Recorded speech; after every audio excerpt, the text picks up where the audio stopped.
नमस्कार, मी स्वाती गोडसे. आपण पाहताय न्यूज 18 लोकमत जगाच्या पाठीवर. या बुलेटिनमध्ये आपल्या सगळ्यांचं स्वागत. बघूया जगभरातल्या अनेक महत्त्वाच्या बातम्या थोडक्यात. सुरुवातीला कोरोना संदर्भातली महत्त्वाची बातमी आहे. कोरोनामुळे जगभरात आतापर्यंत 27 लाखांपेक्षाही अधिक जणांचा जीव गेलाय. तर कोरोना रुग्णांची संख्या ही 12,28,00,000पेक्षाही अधिक झाली आहे. अमेरिकेच्या जॉन हॉपकिन्स युनिव्हर्सिटीच्या विज्ञान आणि इंजिनिअरिंग केंद्रानं ही आकडेवारी प्रसिद्ध केली आहे. सध्या जगभरात कोरोनाचे 12,27,09,727 रुग्ण आहेत. तर जागतिक महाशक्ती मानला जाणारा अमेरिकेत कोरोनाचा प्रादुर्भाव सगळ्यात अधिक आहे. एकट्या अमेरिकेत 1,19,50,459 जणांना कोरोनाची लागण झाली आहे. व्हेनेझुएलाचे अध्यक्ष निकोलस मादुरो यांनी रविवारी 2 आठवड्यांच्या रॅडिकल क्वारंटाईन पिरियड घोषित केलाय. कारण कोरोना केसेसचं प्रमाण वाढत चाललंय आणि विषाणूचे वेगवेगळे प्रकार सुद्धा आढळून आलेत. पर्यायानं व्हेनेझुएलामधील पवित्र उत्सव रद्द करण्यात आले. 14 दिवस नागरिकांना स्वतःला आपल्या सुरक्षेसाठी अलगीकरणात ठेवायचं आहे. निकोलस मादुरो म्हणाले, देशात सध्या कोरोनाचे 8,872 सक्रिय रुग्ण आहेत. हाँगकाँगचे चीफ एक्झिक्युटिव्ह कॅरी लॅम यांनी सोमवारी चीनच्या सिनोव्हॅक बायोटेकनं विकसित केलेल्या कोरोना लसीचा दुसरा डोस घेतलाय. लसीच्या सुरक्षिततेबद्दल जनतेला हमी देण्याचा प्रयत्न त्यांनी केलेला आहे. लॅम यांनी स्वतः लस घेतली आहे. हाँगकाँगमध्ये कोरोना व्हायरसच्या 11,000हून अधिक केसेस समोर आल्या आहेत. तर कोरोनामुळे 200हून अधिक मृत्यूची नोंद देखील या ठिकाणी करण्यात आली आहे. तिकडे चिलीमध्ये रविवारी सिनोव्हॅक या कोरोना लसीचे 2 दशलक्ष डोस पोहोचलेत. आरोग्यमंत्री एरिक पॅरिस आणि चिलीचे राजदूत न्यू किंगबाओ आणि आंतरराष्ट्रीय आर्थिक संबंधांचे उपसचिव रॉड्रिगो याएज यांनी हे लसीचे डोस घेऊन येणाऱ्या जहाजांचं स्वागत केलंय. तर चिलीला पोहोचणारी लसीची ही 6वी खेप आहे. हे डोस देशभर वितरित केले जाणार आहेत. शिपमेंटद्वारे चिलीमध्ये आजवर प्राप्त झालेले सिनोव्हॅक आणि फायझर बायोटेकच्या एकूण लसींची संख्या ही 13 दशलक्षहून अधिक झाली आहे. शनिवारी रात्री समुद्रकिनारी रस्त्यांवरती उसळलेल्या गर्दीमुळे मियामीच्या समुद्रकिनाऱ्यावर रात्री 8 वाजल्यापासून पहाटे 6 पर्यंत संचारबंदी लागू करण्यात आली. संचारबंदीच्या काळात पर्यटक आणि हॉटेलमध्ये थांबलेल्या नागरिकांना बाहेर पडण्यास मनाई करण्यात आली आहे. सध्या तरी 12 एप्रिलपर्यंत संचारबंदी कायम राहावी अशी शिफारस स्थानिक अधिकाऱ्यांनी केली आहे. बातमी जर्मनीतून. जर्मनीमध्ये कोरोना प्रतिबंधक निर्बंध शिथिल करताना शाळा पुन्हा एकदा खुल्या करण्याचा निर्णय जो आहे तो झाला होता. पण कोरोना संक्रमण जे आहे ते आता पुन्हा एकदा वाढलंय आणि त्यामुळे काही राज्यांना हा निर्णय जो आहे तो मागे घ्यावा लागलाय. तर काही राज्य निर्णयावर ठाम आहेत. पण या सगळ्यामध्ये विद्यार्थी, पालक आणि शिक्षक मात्र द्विधा मनस्थितीत आहे. मॉडर्ना लसीचे 3 लाख डोस शनिवारी आणि रविवारी इटलीमध्ये दाखल झाले. एकूण 3,33,600 डोस या पार्टिका दी मारे या लष्करी विमानतळावरती दाखल झाल्याची माहिती इटलीच्या संरक्षण मंत्र्यांनी दिली. आरोग्य विभागाच्या कर्मचाऱ्यांनी छाननी केल्यानंतर लसीचे डोस इटलीच्या विविध प्रांतांमधल्या हॉस्पिटलमध्ये वितरणासाठी पाठवण्यात आले. ब्रिटनमध्ये एकूण लोकसंख्येपैकी जवळपास निम्म्या प्रौढ नागरिकांना, ज्येष्ठ नागरिकांना कोरोना प्रतिबंधक लसीचा एक तरी डोस दिला गेला आहे. तर जुलैपर्यंत 18 वर्षांवरील प्रत्येकाला लस देण्याचं सरकारनं ठरवलं. त्यामुळे एक मोठा टप्पा हा लसीकरणाचा समजला जातोय. शुक्रवारी आतापर्यंत सगळ्यात जास्त प्रमाणात लोकांनी लस घेतल्याची माहिती जी आहे ते ब्रिटनचे आरोग्य मंत्री मॅट हॅनकॉक यांनी दिली आहे. तर डिसेंबरपासून ब्रिटनमध्ये लसीकरण मोहीम जी आहे ती सुरू करण्यात आली आहे. अल्बानियाच्या अधिकाऱ्यांनी शेजारील कोसोवोमधील डॉक्टर्स आणि नर्सेसना लस द्यायला सुरुवात केली. कोसोवोमधील 500 आरोग्य कर्मचाऱ्यांना लस देण्याचा अल्बानियाच्या निर्णयाचा हा पाठपुरावा आहे. या दोन्ही देशांचे एकमेकांशी ऐतिहासिक आणि पारंपरिक संबंध आहेत. अल्बानियाच्या कुकेसमध्ये गेल्या 2 दिवसांपासून लसीकरण सुरू आहे. कोसोवाच्या सीमेला लागूनच आहे. कोसोवाला अजूनही स्वतंत्ररित्या लस मिळालेली नाहीये. या महिन्यात कोवॅक्स अंतर्गत त्यांना लसींचा साठा मिळू शकतो. कोसोवाला लस कमी पडल्या तर अल्बानिया त्यांना मदत करेल असं आश्वासन देखील अल्बानियाचे पंतप्रधान एडी राना यांनी दिलंय. जानेवारीत अमेरिकेच्या सॅन डिएगो प्राणी संग्रहालयात सफारी पार्कमध्ये पश्चिम सखल भागातील गोरिलांमध्ये खोकल्याची लक्षणं दिसून आली आहेत. या गोरिलांमध्ये कोरोना व्हायरसची तर लक्षणं नाहीत ना असा प्रश्न निर्माण झालाय. जगभरात बरेच शास्त्रज्ञ आणि पशुवैद्यक आता कोरोना व्हायरस पासून प्राण्यांचं रक्षण करण्यासाठी प्रयत्न करतायत आणि त्यामध्ये सामाजिक अंतर, आरोग्य तपासणी आणि काही प्राणी संग्रहालयातील प्राण्यांसाठी लसीची तरतूदही करण्यात आली आहे. तर सॅन डिएगो प्राणी संग्रहालय हे प्राण्यांना लस देणारं पहिलं प्राणी संग्रहालय ठरलं आहे. ब्रिटनमध्ये कोरोनामुळे लागू करण्यात आलेल्या लॉकडाऊनला 1 वर्ष पूर्ण झाले आणि त्यामध्ये पब्स, रेस्टॉरंट्स आणि अन्य अत्यावश्यक सेवेत नसलेले व्यवसाय बंद करण्यात आले होते आणि त्यावेळेपासून पब्स, रेस्टॉरंट आणि नाईट क्लबसह जवळपास 10,000 ठिकाणं जी आहेत ती कायमची बंद झाली आहेत आणि त्यामुळे जवळपास 4 कोटी लोकांचे रोजगार गेले. त्यांना सरकारच्या मदतीवरच अवलंबून राहावं लागतंय. आपले व्यवसाय काही काळ बंद राहतील, मात्र कायमसाठी बंद होतील अशी अपेक्षा नव्हती, असं या पब, नाईट क्लब मालकांचं म्हणणं आहे. आता यातून पुन्हा उभं राहण्यासाठी सेवा क्षेत्राला अनेक वर्ष लागतील अशी प्रतिक्रिया देखील व्यक्त होतीये. स्कॉटलंडच्या ग्रामीण भागापर्यंत कोविड चाचणी संदर्भातल्या सर्व सोयी उपलब्ध व्हाव्यात यासाठी प्रयत्न केले जात आहेत. दुर्गम भागातील नागरिकांचे टेस्ट स्वॅब आणि ब्लड सॅम्पल्स ड्रोन आणि कार्गोच्या माध्यमातून डॉक्टरपर्यंत पोहोचवले जात आहेत आणि याला लोक खरोखरच प्रतिसाद देत असल्याचं देखील स्वतः डॉक्टरांनी म्हटलंय. हे मालवाहू ड्रोन 5,000 फूट उंचावरून आणि प्रति तास सुमारे 100 मैलांचा प्रवास करतात, ज्यामुळे वैद्यकीय क्षेत्राला मोठी मदत होतीये. बातमी चिलीतून. चिलीमध्ये सर्वोच्च रुग्णसंख्येची नोंद झाली. यापूर्वी जूनमध्ये जास्त रुग्णसंख्या झाली होती. खरं तर चिलीमध्ये लसीकरण वेगानं सुरू आहे आणि त्याचं कौतुकही जगभरात होतं. तरी देखील रुग्णसंख्या वाढत आहे. शनिवारी एका दिवसात 7,084 रुग्णांची इथे नोंद झाली. या वर्षात आतापर्यंत 26% मृत्यू कोरोनामुळे झाले असल्याची देखील माहिती मिळते.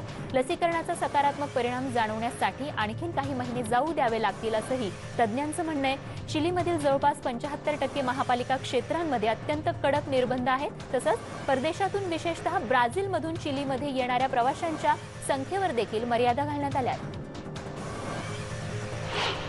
बातमी आहे इटलीमधून. शुक्रवारपासून इटलीमध्ये ॲस्ट्राझेनेका कंपनीची लस देण्यासाठी पुन्हा सुरुवात झाली. देशातील औषध निर्माण संस्था एजराने लस घेतल्यानंतर गाठ होण्याची भीती वर्तवली होती आणि त्यानंतर लसीकरण काही काळासाठी थांबवण्यात आलं होतं.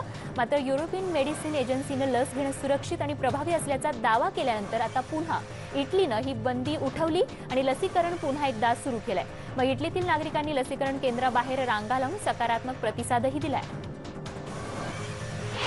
कोरोनावर ॲस्ट्राझेनेका कंपनीची लस घेतल्यानंतर गाठ येते असा एक समज पसरला होता आणि जागतिक आरोग्य संघटनेच्या तज्ज्ञ समितीने यावर अभ्यास करत रोगप्रतिबंधक लस टोचलेल्यांमध्ये गाठ येण्याचं प्रमाण किती आहे याची माहिती घेतली असता असं काहीच आढळलं नसल्याचं जागतिक आरोग्य संघटनेच्या तज्ज्ञांचं म्हणणं आहे. अमेरिकन एजन्सीच्या प्रमुखांनी या संदर्भातली माहिती दिली आहे. तरीही लसीच्या सुरक्षिततेविषयी लोकांना अजूनही शंका आहेतच आणि त्याचमुळे आरोग्य अधिकारी आणि रुग्णांनी लसीपासून होणाऱ्या दुष्परिणामांवरती नजर ठेवून दक्षता घ्यावी असं आवाहन WHO कडून करण्यात आलंय.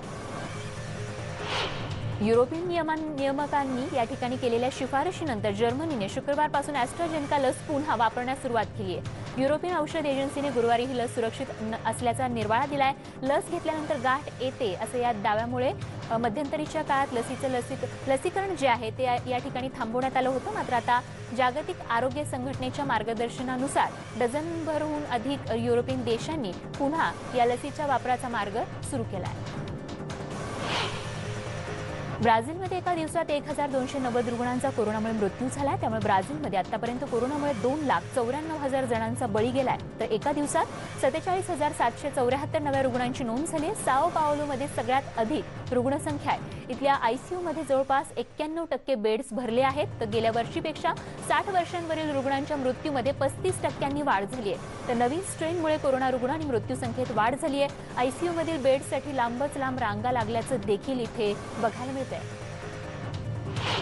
बातमी ब्राझीलमधून. ब्राझीलच्या रिओ दी जेनेरोमध्ये सगळे महत्त्वाचे समुद्रकिनारे नागरिकांसाठी बंद करण्यात आले. यापूर्वी जुलैमध्ये हे किनारे खुले करण्यात आले होते. मात्र हॉस्पिटलमध्ये दाखल झालेल्या रुग्णसंख्येत प्रचंड वाढ झाली आहे आणि त्यामुळे आरोग्य यंत्रणेवर प्रचंड ताण आलाय. हॉस्पिटल्स आणि ICUमधील रुग्णांची संख्या खूप वाढल्यानं आता खबरदारी घेण्यासाठी म्हणून आठवडाभरासाठी नवीन नियमावली जाहीर करण्यात येत असल्याचं रिओ महापालिकेच्या आरोग्यमंत्र्यांनी सांगितलंय. समुद्र किनाऱ्यांवर लष्करी पोलीस आणि महापालिकेचे सुरक्षा रक्षक गस्त घालतायत. मात्र फक्त समुद्र किनारेच नाही तर गर्दीच्या अन्य ठिकाणांवर देखील निर्बंध घालण्याची मागणी केली जाते. पोलंडमध्ये लॉकडाऊनचे कडक निर्बंध शनिवारपासून पुन्हा लागू करण्यात आलेत. याआधी फक्त 4 प्रांतांमध्येच कोरोना प्रतिबंधक निर्बंध जे आहेत ते लागू होते. 1ली ते 3री पर्यंतचे विद्यार्थी जे आहेत ते फक्त शाळेत येऊन शिक्षण घेऊ शकतील. तर हॉटेल्स, सिनेमागृह, थिएटर्स, स्विमिंग पूल्स आणि अन्य क्रीडा प्रकार देखील बंद राहणार. तर शॉपिंग मॉल्समधील फक्त अत्यावश्यक वस्तूंचीच दुकानं खुली राहतील. कोरोनामध्ये अशा प्रकारे निर्बंध कडक करण्याची ही 4थी वेळ आहे. पोलंडमधील शिक्षकांना सध्या ॲस्ट्राझेनेकाची लस दिली जाते. युक्रेनची राजधानी युक्रेनच्या राजधानीत कोरोनाबाबतचे निर्बंध जे आहेत ते कडक करण्यात आलेले आहेत आणि त्यामुळे सर्व बाजारपेठा, शॉपिंग मॉल्स आणि म्युझियम आणि सिनेमागृह देखील बंद राहतील. फक्त अन्नधान्याची बाजारपेठा आणि दुकानं सुरू राहणार आहेत. सिटी बसेस फक्त 50% क्षमतेनंच धावणार आहेत आणि त्यामुळे लोकांना वाहनासाठी तासनतास वाट बघावी लागतीये. मात्र या निर्बंधांमुळे लोक सरकारवर आणखीनच चिडलेत अशी प्रतिक्रिया या ठिकाणी अध्यक्ष येलेना यांनी दिली. तर जोपर्यंत लोक एकमेकांना भेटणं कमी करणार नाहीत तोपर्यंत संसर्गात घट होणार नाही असं देखील सांगण्यात येत आहे. रेस्टॉरंट्स आणि कॅफेजना फक्त पार्सल सेवा देण्याची परवानगी देण्यात आली आहे. बातमी जर्मनीतून. जर्मनीत अधिकाऱ्यांनी वाढलेल्या कोरोना संक्रमणाच्या दरामुळे नागरिकांना पुन्हा एकदा लॉकडाऊन लागू करावा लागू शकतो असा इशारा दिलाय. कोरोना रुग्णांची वाढती संख्या लक्षात घेता येत्या आठवड्यात देशात आस्थापनं सुरू करण्याऐवजी उलट पावलं उचलावी लागू शकतात असं आरोग्यमंत्री जेन्स स्पॅन यांनी म्हटलंय. जर्मनीच्या रोग नियंत्रण एजन्सीमध्ये गुरुवारी कोविडच्या 17,482 नव्या केसेस आणि 226 मृत्यूंची नोंद करण्यात आली आहे. बोस्नियाची राजधानी साराजेव्होमधील नागरिकांना कोरोना विरोधातील लढाईवरती आता भर देण्यासाठी म्हणून इशारा देण्यात आलेला आहे आणि या ठिकाणचं वातावरण हे युद्धासारखंच झाल्याचं बघायला मिळतंय. कारण कोरोनामुळे होणाऱ्या मृत्यूचं प्रमाण देखील इथे वाढलेलं आहे. या संकटाला सामोरं जाण्यासाठी संपूर्ण शहर संघर्ष करतंय. देशभरात वाढलेल्या संक्रमणामुळे साराजेव्होमधील रुग्णालय आणि या ठिकाणी शवागारं भरून गेली आहेत. शुक्रवारी संध्याकाळपासून स्थानिक अधिकाऱ्यांनी पुढील 2 आठवड्यांसाठी कर्फ्यूचीही घोषणा केली आहे. या आठवड्यात दररोज नवीन संक्रमितांचं प्रमाण हे 1,700 पेक्षा अधिक आहे. युरोपमध्ये कोरोनाच्या पार्श्वभूमीवरती पर्यटनादरम्यान लसीकरणाचं प्रमाणपत्र जवळ बाळगणं आवश्यक आहे. मात्र युरोपियन युनियन लसीकरणाचं प्रमाणपत्र घेण्यापूर्वीच ग्रीस रोमानियाच्या पर्यटकांचे स्वागत करण्यास उत्सुक आहे असं ग्रीक पर्यटन मंत्री हॅरी थिओहरिस यांनी शुक्रवारी सांगितलंय. बुखारेस्टमध्ये बोलताना थिओहरिस यांनी पत्रकारांना सांगितलं की 2 देशांमधील पर्यटन खुलं करण्यासाठी रोमानिया आणि ग्रीस आपापल्या लसीकरण प्रमाणपत्रांद्वारे द्विपक्षीय प्रवासाच्या व्यवस्थेस सहमती देण्याच्या विचारात आहे. बातमी पाकिस्तानातून. पाकिस्तानमध्ये कोरोनाचा प्रादुर्भाव वाढतोय आणि त्यामुळे पाकिस्ताननं जगातील 12 देशांमध्ये जाणाऱ्या आणि येणाऱ्या विमानांवरती बंदी घातली आहे. या देशांमध्ये राहणारे पाकिस्तानी नागरिक पुढच्या 1 महिन्यापर्यंत पाकिस्तानात प्रवेश करू शकत नाहीयेत. दक्षिण आफ्रिका, रवांडा आणि टांझानियासह 12 देशांचा यामध्ये समावेश आहे. काही दिवसांपूर्वीच पाकिस्ताननं दक्षिण आफ्रिकेचा स्ट्रेन आढळला होता. तर या ठिकाणी हा स्ट्रेन आढळला होता. AB आणि C श्रेणींमध्ये या देशांचं विभाजन करण्यात आलंय. तर A श्रेणीतील देशांमधील नागरिकांना पाकिस्तानात येताना टेस्टिंगची गरज नाहीये. यामध्ये ऑस्ट्रेलिया, चीन, श्रीलंकेचा समावेश आहे. अमेरिका मेक्सिको सीमेवर काय परिस्थिती आहे याची पूर्ण जाणीव असून वेळ आली तर मी स्वतः अमेरिका मेक्सिको सीमेवर जाऊन परिस्थितीचा आढावा घेईन असं जो बायडन यांनी व्हाईट हाऊसवरून पत्रकारांना सांगितलंय. तर जो बायडन प्रशासन धोरणांना धक्का न बसता वाढत्या मानवतावादी आणि राजकीय आव्हानांना सामोरं जाण्याच्या प्रयत्नात आहे असं यावेळी बघायला मिळतंय. याआधी अमेरिकेच्या दक्षिण पश्चिमेला असलेल्या अरिझोनाच्या राज्यपालांनी बायडन प्रशासनाच्या इमिग्रेशन पॉलिसीवर टीका केली. या पॉलिसीमुळेच अमेरिकेसह मेक्सिकोच्या सीमेवर स्थलांतरित मुलं वाढण्याचं कारण आहे असं डग डुसे यांनी म्हटलंय. राज्यांच्या सीमा खुल्या नाहीत, कर्जमाफीचा कायदा बदललेला नाहीये आणि स्थलांतरितांना उपजीविकेसाठी, नोकरी धंद्यासाठी तशी परिस्थिती नाहीये असं मत डुसे यांनी मेक्सिको अरिझोना सीमेवर कार्यक्रमादरम्यान व्यक्त केलंय. दरम्यान गेल्याच आठवड्यात स्थलांतरितांच्या मुद्द्यावरून टीका होत असलेल्या बायडन प्रशासनानं आता स्थलांतरितांचा मुद्दा प्रशासन योग्य रीतीने हाताळत असल्याचं म्हटलं होतं.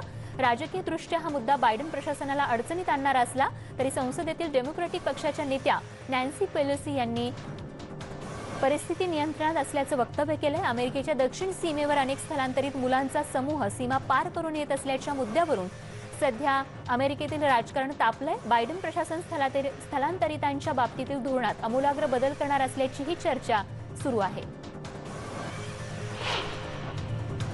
पेरू देशात निवडणुकांची तयारी सुरू आहे. सध्या रस्त्यावरून उतरून प्रचार करण्यावरती भर उमेदवारांचा दिसतोय. 18 एप्रिलला अध्यक्षीय निवडणुका होणार आहेत.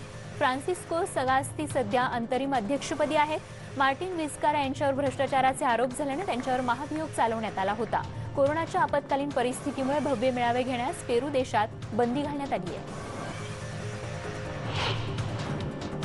जगभरातल्या महत्त्वाच्या बातम्यांचा अगदी छोटासा ब्रेक घेऊन लगेचच परत येतो. बघत रहा न्यूज 18 लोकमत.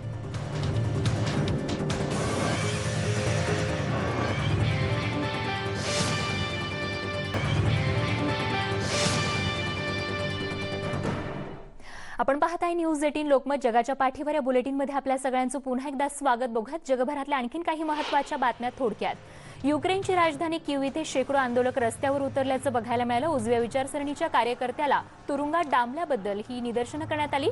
2015 मध्ये निवडून आलेल्या स्थानिक परिषदेच्या सदस्याचं अपहरण आणि त्याला मारहाण प्रकरणात उजव्या विचारसरणीचे सामाजिक कार्यकर्ते सेरिह स्टेरनिंकुला मागच्याच महिन्यात दोषी ठरवले आणि ओडेसाच्या जिल्हा कोर्टानं त्याला 7 वर्ष 3 महिन्यांच्या तुरुंगवासाची शिक्षा सुनावली. त्याच संदर्भात हे आंदोलन या ठिकाणी पेटलंय. हजारो इस्रायली नागरिकांनी जेरुसलेममध्ये पंतप्रधान बेंजामिन नेतन्याहूंच्या विरोधात निदर्शनं केली. मंगळवारी जेरुसलेममध्ये सार्वत्रिक निवडणूक होतीये आणि त्याच पार्श्वभूमीवरती गेले काही महिने संपूर्ण इस्रायलमध्ये नेतन्याहू यांच्या राजीनाम्याच्या मागणीसाठी निदर्शनं होत आहेत. गेल्या 4 वर्षात दुसऱ्यांदा सार्वत्रिक निवडणूक होत आहे. लसीकरण मोहीम योग्य रीतीनं राबवल्याबद्दल नेतन्याहू यांचं जगभरात कौतुक होत आहे, पण भ्रष्टाचारासाठी त्यांची चौकशीही होतीये. नेतन्याहू हे सर्वात जास्त काळ पंतप्रधानपदी राहिलेले नेते आहेत. ग्रीसमधील अथेन्समध्ये हजारो लोकांनी निदर्शनं केले. स्थलांतरित आणि निर्वासितांची बाजू मांडण्यासाठी ही निदर्शनं झाली. स्थलांतरितांची सुरक्षितता, निवारा आणि शिक्षणाचा हक्क देण्यात यावेत अशी मागणी निदर्शकांनी केली आहे. ग्रीस, सायप्रस, इटली, माल्टा आणि स्पेन या 5 देशांच्या मंत्र्यांमध्ये या संदर्भात बैठक होतीये आणि त्या पार्श्वभूमीवरती निदर्शनं महत्त्वाची आहेत. युरोपमध्ये होणाऱ्या स्थलांतरितांच्या मुद्द्यावर या देशांनी मिळून MED हा गट स्थापन केला आहे. भूमध्य सागरी प्रदेशालगतच्या 5 देशांच्या गृहमंत्र्यांनी युरोपमध्ये मोठ्या प्रमाणात होणाऱ्या स्थलांतराबाबत चिंता व्यक्त केली आहे आणि युरोपियन युनियननं स्थलांतरणाबाबत करार करावा अशी मागणी केली आहे. इटली, स्पेन, माल्टा, सायप्रस आणि ग्रीसमधील गृहमंत्र्यांनी एकत्र येत अथेन्समध्ये या स्थलांतराबाबत चर्चा केली. लॉकडाऊन दरम्यान जनआंदोलनाला परवानगी द्यावी अशी मागणी करत शनिवारी निदर्शक लंडनच्या रस्त्यावर उतरले होते. काही कोरोना प्रतिबंधात्मक नियमांना निदर्शकांचा विरोध आहे. दरम्यान राजकारणाचं केंद्रस्थान असलेलं शहर वेस्टमिन्स्टर इथल्या ऐतिहासिक ठिकाणी हायड पार्कच्या स्पीकर्स कॉर्नर इथून काही आंदोलकांना यावेळी पोलिसांनी ताब्यात घेतलं.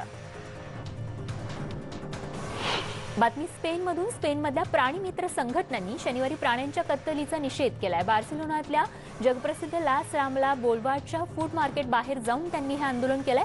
मांसाहारापेक्षा वेगन डाएट चांगलं असतं असं या आंदोलकांचं म्हणणं आहे. या भागात इंटरनॅशनल डे विदाऊट मीट और मीट आउट डे 20 मार्चला साजरा केला जातो.